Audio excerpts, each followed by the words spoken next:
जय हिंद साथियों, आज इथेनॉल देश भर में चर्चा का विषय है, लेकिन इसके ऊपर सवाल भी उठ रहे हैं। आखिर इथेनॉल इतना महत्वपूर्ण क्यों और इसका उपयोग क्या है?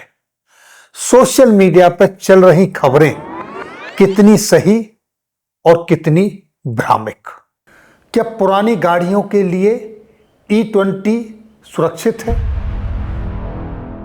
E20 और E85 में क्या अंतर है और क्या हर वाहन इन ईंधनों पर चल सकता है? इन सभी अहम सवालों के जवाब देने के लिए हमारे साथ आज मौजूद हैं डिफेंस एक्सपर्ट, हजारों घंटों की उड़ानों के अनुभवी वायुसेना से रिटायर्ड अधिकारी group captain Suryapal Singh ji.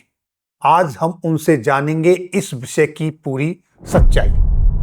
Sir, सैनिक वेलफेयर न्यूज में आपका बहुत बहुत अभिनंदन। नमस्कार दर्शकों, इस बार थोड़े दिन के बाद आपसे मुलाकात हुई है। मैं कुछ व्यक्तिगत कारणों से व्यस्त था और जिस तरीके से अभी ये टॉपिक एथेनॉल वाला चल रहा है, मेरे को सबसे बड़ा जो अचंभा जो हो रहा था कि इसमें वो लोग बोल रहे थे जिनको इसके बारे में कोई गहन जानकारी नहीं है। जहाँ तक इंजन्स की बात होती है, जहाँ तक फ्यूल्स की बात होती है, तो as an aviator I can say कि अगर इंजन चल रहा है तो एक पायलट का दिल धड़क रहा है जी। ये हमारा रिश्ता होता है इंजन के साथ। और अंडरस्टैंडिंग जो इंजन्स की होती है, चाहे भले वो इंटरनल कंबशन इंजन जिसको हम ICE इंजन्स बोलते हैं हो या जेट इंजन्स हो जी, उसकी रग रग की जानकारी वो हमारे प्रोफेशन का एक पार्ट रहा है। तो मैं बाकी समय ना लेते हुए मैं थोड़ा दर्शकों को बताना चाहूँगा कि एथेनॉल जिसकी हम बात करते हैं, ये हमारा लैब में प्रिपेयर्ड है, गन्ने से बनता है। गन्ने का जो सीरा बनता है, उसका जो वेस्ट रह जाता है उससे बनता है। या फिर आप इसको बना सकते हो जो चावल का जो वेस्ट होता है उससे, या जो मक्का जो होती है उसके वेस्ट से बनके तैयार होता है। इसकी शुरुआत जो है बहुत पुरानी है। जब अमेरिका क्योंकि बहुत सारी चीज़ों में अग्रणी रहा है, तो जब इंजन्स बनने शुरू हुए थे, इंटरनल कंबशन इंजन्स, और जब तक पेट्रोल हमें नहीं मिला था जी, तो सारे के सारे इंजन जो है वो एथेनॉल से चलते थे स्टार्टिंग में। ठीक है। और अमेरिका ने इन चीज़ों को बहुत अच्छी तरह चलाया। फिर ये हुआ क्योंकि इथेनॉल और लिकर मिलता था, फिर पेट्रोल मिल गया मिडिल ईस्ट में जी, और सस्ते रेट में मिल गया, तो सारे के सारे टेक्नोलॉजी और इंजन्स जो हैं उनके ऊपर स्विच कर गए। लेकिन सस्ता मिलने के कारण आज की तारीख में भी, क्योंकि अमेरिका जो है मक्का का सबसे बड़ा प्रोड्यूसर है सर, और वहां पे एथेनॉल बनता है मक्का से, और वहां पे आज की तारीख में भी 10% स्टैंडर्ड ब्लेंडिंग है पेट्रोल के अंदर एथेनॉल का, E10 जी। और आज से नहीं, तकरीबन 20 एक साल हो चुके हैं इस बात को, जब से ये लगातार कंटिन्यूसली चला आ रहा है। और कौन कौन से देश हैं जहां पर इसका इस्तेमाल हो रहा है? हाँ, देखिए, हम बताएंगे कि एथेनॉल ब्लेंडिंग की जो डिमांड है इंडिया में, और हमारे बुद्धिजीवियों द्वारा और हमारे जो किसान हैं उनके द्वारा करीब 41 साल से चली आ रही है। सबसे पहले एथेनॉल ब्लेंडिंग का काम जो है वो ब्राज़ील में शुरू हुआ था। जैसे हमारा कृषि प्रधान देश है, ब्राज़ील भी वैसे ही है, और उनके पास गन्ने की पैदावार बहुत ज़्यादा होती है। और सन 70 के दशक में उनके पास फ्यूल की कमी पड़ी थी, तो उन्होंने एथेनॉल को इस्तेमाल किया था। एथेनॉल को इस्तेमाल करने के बाद फिर इंजन्स को मॉडिफाई किया और उसको यूज़ किया। फिर क्या हुआ, सन 90 के दशक में उनके पास इंटरनेशनल मार्केट में चीनी की कीमतें बढ़ने लगी, तो उन्होंने शुगर को डाइवर्ट कर दिया गन्ने का जो शुगर केन था उसको डाइवर्ट किया चीनी बनाने के लिए, तो उनको कमी आने लगी एथेनॉल की। सो देन दे डिसाइडेड कि हमारे पास एक mix of petrol and ethanol का होना चाहिए। तो उनके पास करीब 20 से 30% ब्लेंडिंग स्टैंडर्ड हर एक गाड़ी में है पेट्रोल की, और 85 जो % एथेनॉल वो भी पिछले करीब 2 दशक से इस्तेमाल करे जा रहे हैं।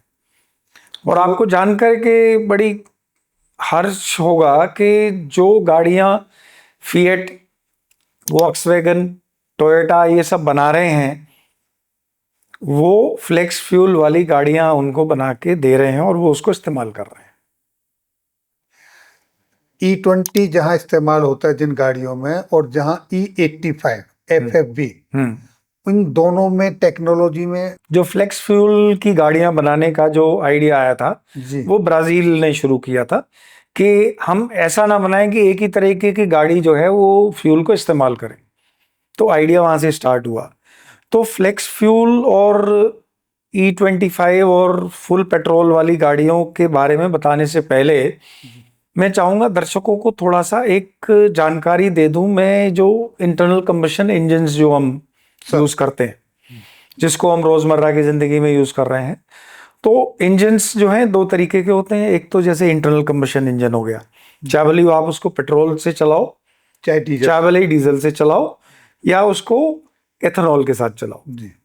और दूसरे इंजन्स होते हैं जेट इंजन्स, जो जेट हवाई जहाज में लगते हैं। वो टेक्नोलॉजी डिफरेंट है, ठीक है।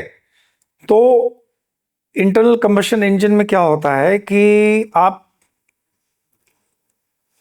हवा को कंप्रेस करते हैं, उसमें जब हवा गर्म हो जाती है उसमें फ्यूल डालते हैं, फ्यूल डालने से एक्सपेंशन होता है, तो पिस्टन का जो है रेसिप्रोकेटिंग मूवमेंट होता है जी, उसको क्रैंक के थ्रू आप इंजन की आउटपुट आप ले लेते हो। तो वो तो हो गया इंटरनल कंबशन इंजन।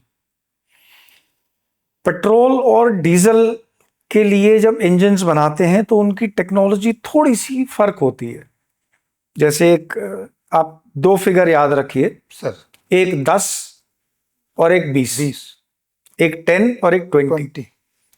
तो पेट्रोल के जो इंजन्स बनाते हैं उसमें क्या होता है कि हवा जो आपके पास 10 लीटर की हवा है उसको कंप्रेस करके 1 लीटर कर दिया जाता है।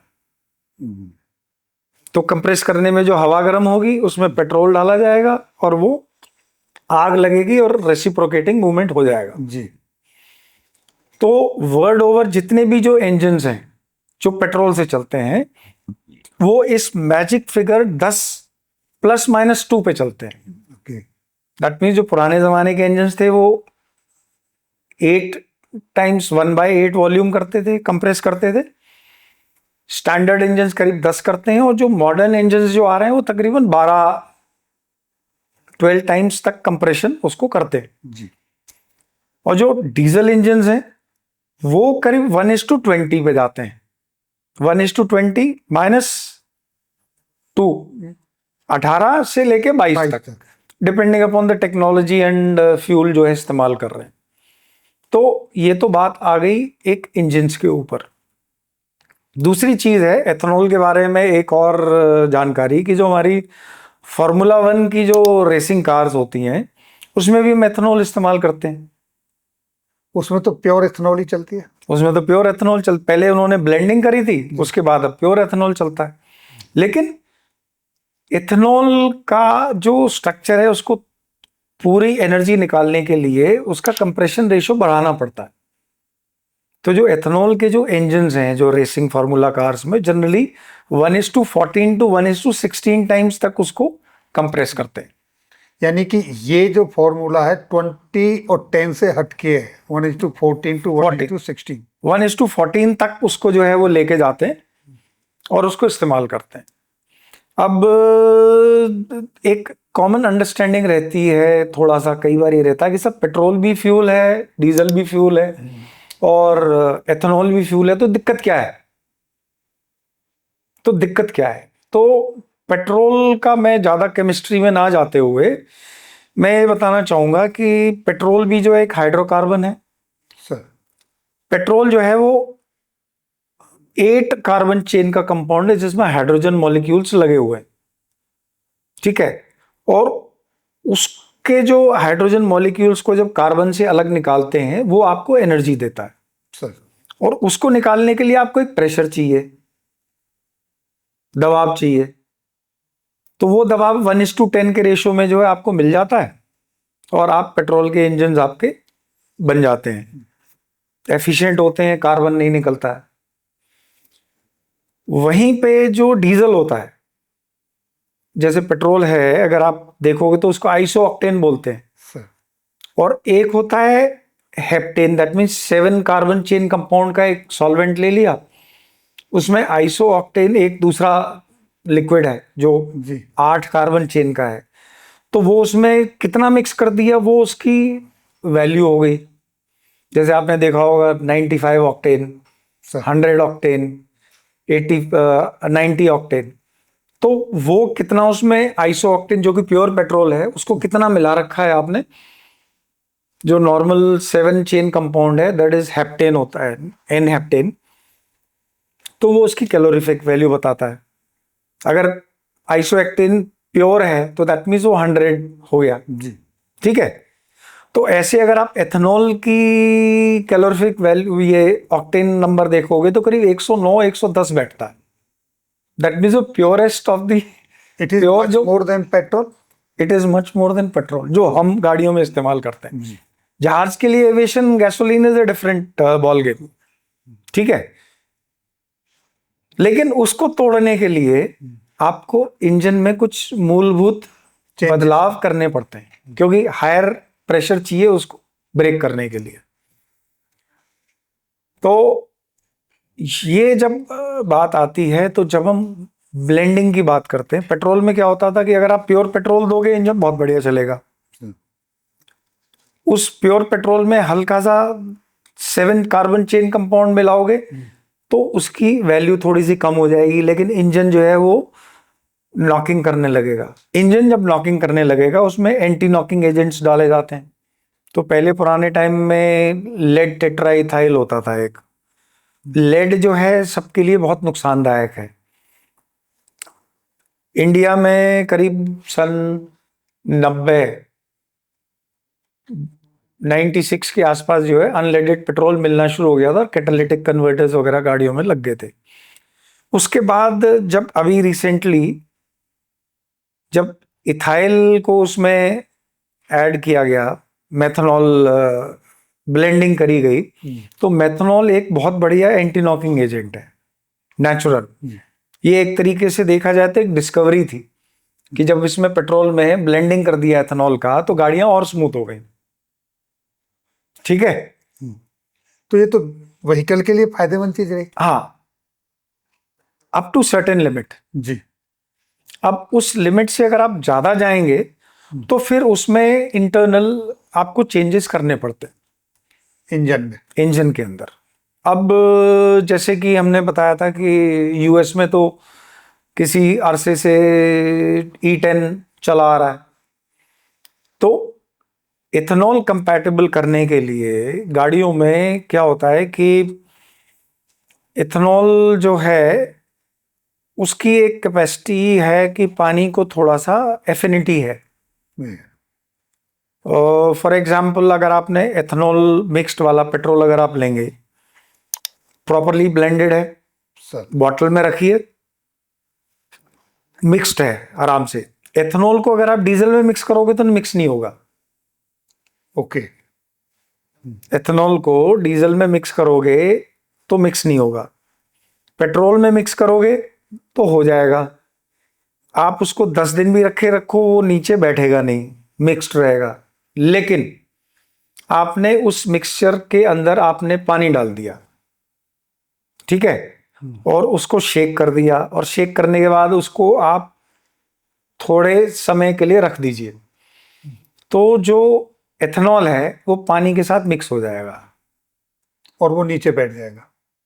पानी तो है ही है, वो उसके साथ मिक्स हो गया। तो वो जो पेट्रोल के साथ जो ब्लेंडिंग कर रखी थी वो उसमें एक जो है अलग से 3 भाई हो गए। पहले तो 2 भाई मिलके 1 हो गए। अब उसकी शादी पानी से करा दी तो वो जो है उनका आपसी थोड़ा सा मनमुटाव हो गया। तो जब एथेनॉल कंप्लायंट व्हीकल्स और इन सब की बातें करते हैं तो उसमें सबसे पहला जो दिक्कत आती है वो आती है कोरोजन की, क्योंकि पानी आ गया, कहीं ना कहीं मॉइस्चर हवा में है, तो उसमें पानी मिक्स करेगा तो चांसेस है। तो उसके लिए पेट्रोल रखा कहाँ जाता है? पेट्रोल रखा जाता है आपके टैंक में जी। तो टैंक किसके बनते हैं? सारे मेटल के बनते हैं, तो उसमें कोरोजन होगा। तो टैंक को बदलने की सबसे पहली आवश्यकता है। तो जो E10 कंप्लायंट व्हीकल्स थी उनमें सबसे पहले प्लास्टिक के टैंक्स लगाने शुरू कर दिए थे सन 80 के दशक से। जी। 80 और 90 के दशक में इंटरनेशनली लगाने शुरू कर दिए थे। और इंडिया में जो होंडा और इन सब की गाड़ियां इंपोर्ट होती थी उन सब में पहले से ही था। हमारे जो लोअर सेगमेंट की गाड़ी है जैसे स्विफ्ट है, सन 2011 से उसके अंदर भी प्लास्टिक का फ्यूल टैंक आता है। 2011 से? जी, ओके। ठीक है। और आज की तारीख में जितने भी हमारे ट्रक्स हैं, अगर आप ध्यान से देखोगे तो इन सब की भी जो फ्यूल टैंक्स हैं वो सब प्लास्टिक के हैं। बट ट्रक्स में तो डीजल चलता है। मैं बता रहा हूँ कि आजकल जो है वो टेक्नोलॉजी एक बार फ्यूल टैंक बनाने की आ गई ना, प्लास्टिक वाली, रीइंफोर्स प्लास्टिक। तो आजकल क्योंकि उससे लाइट वेट रहता है तो वो उसमें बहुत बढ़िया काम कर रहा है, कोई दिक्कत नहीं है। सर, अब ये जो सोशल मीडिया पे आजकल बातें चल रही हैं, ये सही हैं या भ्रामक हैं कि ये E20 से गाड़ियों का माइलेज बहुत गिर रहा है, गाड़ियों के खराब हो रही हैं, और मैकेनिक बता रहे हैं कि आपकी गाड़ी इसलिए खराब हो रही है क्योंकि इसमें इथेनॉल मिला हुआ है?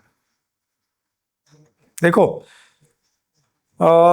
ये तो फैक्ट है कि जब आप इथेनॉल की ब्लेंडिंग करोगे पेट्रोल के साथ तो उसका जो ओवरऑल एवरेज जो आपका आ रहा है वो तो कम होगा, दैट इज फॉर श्योर। कितने मार्जिन तक होगा? देखिए ऐसा है, नेग्लिजिबल है या ज्यादा है? मैं इस विषय पे बोलने से पहले एक और चीज आपको बताना चाहूंगा कि हमारे यहाँ पे जो फ्यूल की जो रिक्वायरमेंट है तेल की, क्योंकि हमारे तेल तो बनता नहीं है, करीब 90% फ्यूल की रिक्वायरमेंट जो है वो इंपोर्ट करनी पड़ती है हमको। जी। पेट्रो डॉलर का तो आपको पता ही है कि डॉलर्स में ही फ्यूल आएगा। बिल्कुल। और फ्यूल बाहर लिमिटेड है, उसके अलावा जियोपॉलिटिकल जो भी कंडीशन रहेगी उसका डायरेक्ट असर होता है। बिल्कुल। $40 प्रति बैरल से लेके जो है वो 105 $110 पर बैरल तक वेरी करता है। जी। तो जब उसके फिर बात शुरू हुई कि इसका सब्स्टिट्यूट क्या है, तो इसका एक सब्स्टिट्यूट है एथेनॉल। एथेनॉल हमारे यहाँ देश में गन्ना बहुत पैदा होता है, वो हमें इंपोर्ट करना है नहीं करना है, ठीक है।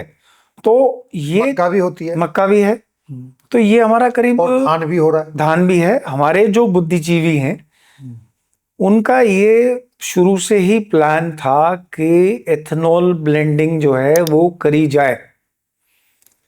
ब्राजील ने तो अपनी ऑटोमोबाइल इंडस्ट्री को सन 70 के दशक से बोला था कि हमारे यहाँ जो भी गाड़ी चलेंगी वो फ्लेक्स फ्यूल वाली ही चलेंगी और इसके साथ मिक्स्ड वाली चलेंगी। हमने इस चीज पे कभी ध्यान नहीं दिया शुरुआत में, और ऑटोमोबाइल सेक्टर जो कि एक बहुत ही प्रॉफिटेबल सेक्टर है, उसमें ज्यादातर जो व्हीकल प्रोवाइडर्स थे उन्होंने मॉडिफिकेशन कर लिए। कुछ लोग थे जिन्होंने अपने मॉडिफिकेशन इस चीज पे नहीं करे, नहीं किया। ठीक है। तो आज की तारीख में जो E10 कंप्लायंट्स गाड़ियां थी उसमें अगर आप E20 भी डलवाते हैं तो कोई दिक्कत वाला काम नहीं है। मारुति ने ऑलरेडी ई फ्लेक्स व्हीकल जो है उसको बना दिया है। तो फ्लेक्स व्हीकल जब हम बनाते हैं, फ्लेक्स व्हीकल का मतलब ये है कि अप टू 20% पेट्रोल के साथ ब्लेंडिंग, ये तो हो गया आपका नॉर्मल पेट्रोल, जी जिसमें 85% एथेनॉल है, सिर्फ 15% ही पेट्रोल है, तो वो फ्लेक्स, वो जो दूसरा फ्यूल हो गया। तो जब आपका एक टंकी में, जैसे सीएनजी है, सीएनजी खत्म हो गई, आप quickly change over to petrol, जी तो आप पहले फ्लेक्स फ्यूल लो, और जब आपको इस्तेमाल करना है just flick of a button and use the petrol. तो उसके लिए इंजन में मूलभूत जो बदलाव करने पड़ते हैं, एक कि सारे fuel tank and pipeline corrosion compliant होनी चाहिए, करोजन नहीं होना चाहिए, जी जो कि ऑलरेडी 95% से ज्यादा गाड़ियां जो आज की तारीख में जो इंडिया में बन रही हैं, दे आर कंप्लायंट। ठीक है।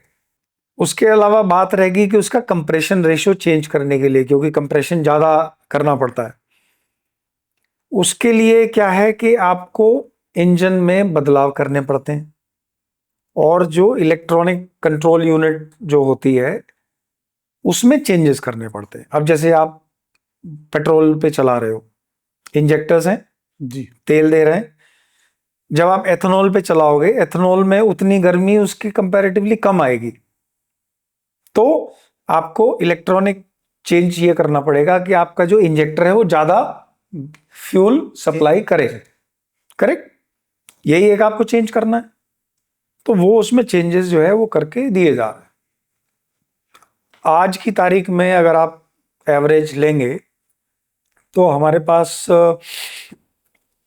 करीब 11 से 12 crore litre petrol per day का कंजम्पशन है। ठीक है, बहुत बड़ा अमाउंट है। बहुत बड़ा अमाउंट है। और ये सब कहाँ से आ रहा है? इंपोर्ट हो रहा है 90% इसका। हमारी एथेनॉल की जो कैपेबिलिटी है आज की तारीख में तकरीबन 2 करोड़ लीटर पर डे का प्रोडक्शन कैपेसिटी है। तो इतना पैसा हमारा डायरेक्टली उसमें बच गया। गाड़ियां इंटरनेशनली भी यूज हो रही हैं और धड़ल्ले से चल रही हैं। ठीक है, तो हमारे यहाँ भी चलेंगी, उसमें कोई दिक्कत वाला काम नहीं है। सिर्फ लोगों को कुछ तरीके से भ्रमित किया जा रहा है। उसमें कुछ 2-3 प्रिकॉशंस हैं जो एज ए पेट्रोल पंप वालों को भी सरकार को इम्प्लीमेंट कराना पड़ेगा। और हमारी जो गाड़ियां हैं, अगर E10 कंप्लाइंट वाली है और E20 में यूज करना है, तो आप उसका जो फ्यूल टैंक है उसको रेगुलरली जो है साफ करवा दीजिए बस। ये तो उनके लिए हुई जो गाड़ी E20 के कंपेटिबल नहीं बन रही हैं, और आजकल तो ज्यादातर गाड़ियां E20 कंपेटिबल ही बन रही हैं, हाँ, वो E20 कंपैटिबल है तो गाड़ी, उनके लिए तो कोई इशू नहीं है। उनके तो कोई दिक्कत नहीं। अब इशू है कि पेट्रोल पंप पे जब एक आम ग्राहक जाता है, उसको कैसे पता चले कि ये प्योर पेट्रोल ले रहा है या E20 ले रहा है? हाँ, ये एक पॉइंट है, क्योंकि ज़्यादातर जो देखा गया है, जो फ्यूल डिस्पेंसिंग स्टेशंस हैं, ब्लेंडिंग कहाँ पे हो रही है? रिफाइनरी लेवल पे हो रही है, लोकल लेवल पे तो हो नहीं रही है। तो उनके पास सेपरेट टैंक्स होने चाहिए, डिस्पेंसिंग नोजल एंड मैकेनिज्म होना चाहिए कि फ्लेक्स फ्यूल का ये है और फुल पेट्रोल का ये है। तो उसके लिए वो सरकार को इम्प्लीमेंट कराना पड़ेगा, और वो लेबलिंग होना चाहिए प्रॉपर, ताकि दूर से दिखे। दूर से दिखे। ये सबसे बड़ा कंफ्यूजन है आज की तारीख में। हालांकि अगर ये अगर डिसीजन लिया गया है कि E10 और E20 देना है, तो उसको भी काफी सोच समझ के लिया गया है, और इससे कोई चिंता करने की इतनी जरूरत नहीं है। सर, आजकल सोशल मीडिया पर कुछ रील्स आ रही हैं, कोई यूट्यूब पे वीडियो आ रही हैं, जिसमें ये दिखाया जा रहा है, पेट्रोल पंप से ही दिखाया जा रहा है, पेट्रोल में निकालते हैं एक बोतल में कि इसमें देखो पानी मिला हुआ है, इसमें इस तरीके से। क्या ये संभव है पेट्रोल पंप से जब आप पेट्रोल लेते हैं कि वहाँ जब पेट्रोल लें तो वो पानी आ जाए, या वो आपकी गाड़ी के अंदर पानी पहुँच जाए? देखो, जहां तक पेट्रोल और पानी की बात है, दोनों जो हैं वो इमिसिबल लिक्विड्स हैं। दैट मीन्स पेट्रोल और पानी कभी मिल नहीं मिक्स सकते, नहीं हो सकते। और पानी हमेशा हैवी होता है, वो बॉटम में आपका जो है सेडिमेंटेशन हो जाएगा। एग्जाम्पल मैं एक देना चाहूँगा, जैसे जहाज़ होता है, हवाई जहाज़ में जो फ्यूल डलता है, चाहे भले वो आजकल एटीएफ डलता है, उससे पहले छोटे जहाज पेट्रोल वाले हुआ करते थे। जहाज का फ्यूल टैंक कहाँ पे होता है? विंग्स। विंग्स के अंदर होता है। विंग्स हवा में, अगर मतलब बरसात हो, सर्दी हो, गर्मी हो, उसमें रहते हैं। और तेल कितना होता है? हजारों लीटर होता है। ठीक है, तो उसमें भी ये था, ओवरनाइट अगर एयरक्राफ्ट पार्क्ड है तो उसमें अगर कोई मॉइस्चर ट्रैप्ड था जी। फ्यूल के अंदर, तो मॉइस्चर ट्रैप होने के बाद कहाँ जाएगा? वो नीचे जाएगा। बॉटम में। बॉटम में वो ड्रेन पॉइंट्स होते हैं, और हर एक जहाज को उड़ाने से पहले उनका डीआई होता है, डेली इंस्पेक्शन, या फर्स्ट फ्लाइट इंस्पेक्शन जिसको बोलते हैं। तो उसमें एक मैंडेटरी चेक होता है कि आप जो ड्रेन पॉइंट है वहां से खोल के 1 लीटर 2 लीटर जो भी पॉइंट है उससे आप उतना ड्रेन आउट करो। ड्रेन आउट कर दीजिए। जो वाटर होगा टैंक में सेडिमेंट हो गया, वहां से निकल गया। ये तो हो गया वहां की बात। दूसरा, अगर आप देखेंगे कि जो हमारे ट्रैक्टर्स और जो ट्रक्स वगैरह जो होते हैं, इसमें भी एक वाटर सेपरेटर वाला फिल्टर होता है, और आप अपनी नेकेड आई से, वो क्योंकि ग्लास होता है, यू कैन मेक आउट कि नीचे पानी है, ऊपर उसमें डीजल है, वो विजिबल होता है। वो विजिबल है। और उसके बीच में एक रेड कलर की रिंग लगाई होती है। वो रिंग जो है ऊपर एक रेड मार्क किया होता है कि इस लेवल से ज़्यादा तक नहीं जाना चाहिए, इस लेवल से ज़्यादा तक जाएगा तो आप मॉर्निंग का जो डीआई होता है उसमें खोल के उसको ड्रेन कर दीजिए। क्योंकि पानी नीचे है, फ्यूल ऊपर है, और उसमें जो फ्यूल जाता है पंप में, वो ऊपर से सक होके जाता है, नीचे से नहीं ले रहे। इसी तरीके से जो पेट्रोल पंप्स होते हैं उसमें टैंक्स होते हैं 20 KL 30 KL का, सिलेंड्रिकल शेप में होता है, और नीचे का जो बॉटम पोर्शन है उसमें से करीब 400 से 500 लीटर फ्यूल तो लेते ही नहीं है। फ्यूल को ऊपर से सक किया जाता है, बॉटम से नहीं ड्रेन करते। तो उसमें पानी आने के चांसेस तो नेक्स्ट टू नेग्लिजिबल है। अगर उसमें कुछ पानी होगा भी तो वो बॉटम में होगा। बॉटम में होगा, ऊपर से उसको पिकअप कर लिया जाएगा। तो सिमिलरली जो E85 वाली जो गाड़ियां जो है फ्लेक्स फ्यूल वाला, उसमें एक एडिशनली ये वाले वाटर सेपरेटर वाले फिल्टर्स जो है एडिशनली दिए जाते हैं। तो ये जो सोशल मीडिया पे चीजें चल रही हैं, इट मीन्स ये ज्यादातर भ्रामक है। देखो हमारे जो दिमाग का जो सॉफ्टवेयर है वो ऐसा है कि जो आंखों ने देखा हम उसको सच मानते हैं। ठीक है, तो इसीलिए जो है वो यूट्यूब पे वीडियो और वो सब चीजें बना के जो है उसको डाल दिया जाता है। पानी तो कभी उसमें मिक्स हो ही नहीं सकता। जैसे बीच में एक आ रहा था कि मेरी गाड़ी खराब हो गई है, कोई फेमस यूट्यूबर थे, और जब गाड़ी में से पेट्रोल निकाला तो ये देखो पानी निकला अलग से और ये निकला। ठीक है, तो मेरे कहने का मतलब ये है, अगर आपने पेट्रोल पंप से फ्यूल ले लिया, ठीक है, उसमें पानी है, पानी कहाँ जाएगा? सीधे बॉटम टैंक में जाएगा, और गाड़ी का जो फ्यूल लिया जाता है वो बॉटम से लिया जाता है, ना कि ऊपर से वो सक करते। आपकी गाड़ी मुश्किल से पेट्रोल पंप से 400 मीटर नहीं चल पाएगी, तब तक अगर उसके अंदर पानी होगा तो वहीं पे बंद हो जाएगी। ठीक है, और जो अगले वाले जो और गाड़ियां आ रही हैं जो कि इनमें चेंजेस ऑलरेडी इनकॉर्पोरेट होने शुरू हो गए हैं, वाटर कंटेंट का एक जो है सेंसर भी उसमें लगा दिया जाएगा टैंक में, टैंक के अंदर, जो ये डिटेक्ट करेगा कि हाँ भाई इसमें वाटर कंटेंट है, जो आपको इंस्ट्रूमेंट पैनल पे दिखाएगा। उसका ऑप्शन क्या है? उसका ऑप्शन ये है कि उतना पोर्शन अगर अवेलेबल है तो उसको डीआई में जो है वो आप निकाल लीजिए।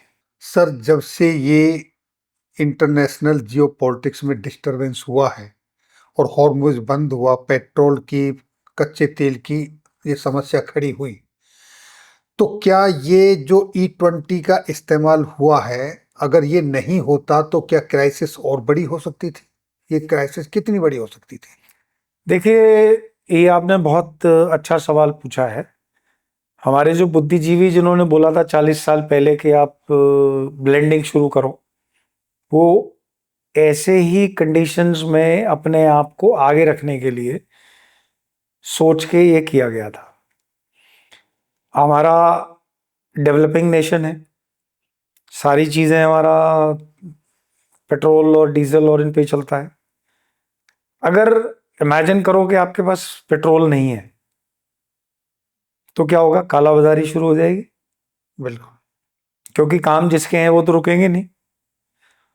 इतने बड़े क्राइसिस से और मोस्ट पॉपुलस कंट्री ने कितना स्मूथली इसको किया है, अगर आप हाइंडसाइट में देखोगे तो this blending is actually worked as a boon to us. हमारा एक तो ये टेस्ट हो गया कि जो E10 कंप्लाइंट गाड़ियां थी वो E20 पे चली हैं। जी।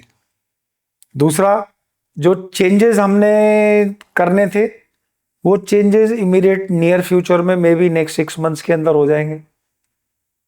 और देश ने किसी के सामने बिना सिर झुकाए हुए अपना जो न्यूट्रल स्टेटस है उसको मेंटेन किया है। यानी जो टारगेट 2030 में अचीव करना था, वो इस क्राइसिस की वजह से कहो या सूझबूझ की वजह से कहो, वो 2025 और 26 में ही पूरा कर लिया। जी बिल्कुल। अगर मैं तो ये कहता हूं कि अगर हमने 40 साल पहले इस चीज का अगर ध्यान दिया होता तो ये आज की तारीख में हम E20 की बजाय हम E85 पे चल रहे होते। FFV पर होते हैं हम लोग। ठीक है। और कोई बात नहीं, देर आए दुरुस्त आए। सर, E20 या FFV?